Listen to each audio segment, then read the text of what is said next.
This is a really good angle to see the positions and checkpoints we talk about with our hitters. So number one is get yourself in a really good position to take the swing. So Manny's got his leg up, and you can tell as he starts to move forward, what he's got, he's keeping his, he's leading with what I call the back pocket. So the chest and the belt buckle are angled towards the catcher before he makes his movement to the pitcher or to the ball. Now as his front foot starts to land, one of our checkpoints with the top half here is the hand should be completely disappeared from this view. So if you're practicing at home and just taking dry cuts, if you set your camera up from this angle, you should notice that as your front foot starts to drop and come down, that you cannot see your hands in this view. That's number one. Number two, you should see a little bit of your elbow behind your back. And you'll notice you start to see a little bit more of his name and number behind his back there too. So you see right there, you can see that as he comes down and getting ready to hit the baseball. So hide the hands, show a little bit of the back elbow. Back elbow should be about shoulder height.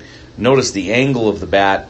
This is a clock. It's not straight up and down at 12 o'clock, but it's angled. Most angles are going to be somewhere between 1 and 2 o'clock.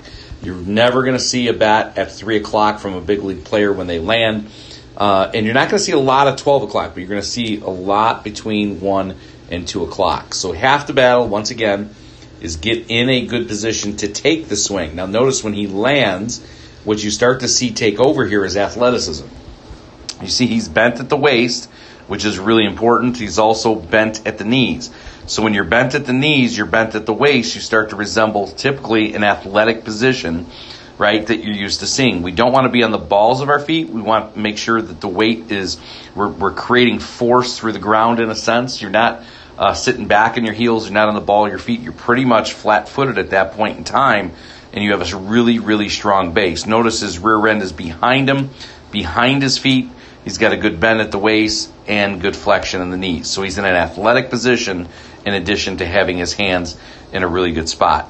Position two is our mid-turn when we start to approach the ball. As you start to approach the ball, if the wrists stay cocked, that sends the bat back towards him. That's the end of the bat right back there. So that position is really good. We usually use that, the connection ball, a really good feel of mid-turn. Position three is going into contact. As we start to go into contact and hit the baseball, you're going to notice that his back foot kind of slides forward a little bit, maybe even kicks back a little bit as he goes into contact. Now you'll notice the swing's going to go short, meaning it's a short distance from the body, to long where he gets extended. So it's short to long, he gets extended, then stays extended as he continues to rotate his shoulders and follow through. He completely replaces his shoulders at the end.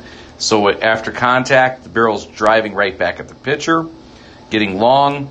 His shoulders continue to rotate. He stays long, and then he continues to finish and follow through. You'll notice his swing path stays under his shoulder line as he swings through the ball. He stays under that line. He doesn't go above that shoulder line as he swings through the baseball. So this is just a different look at a different view so you can have something to picture while you're working and training.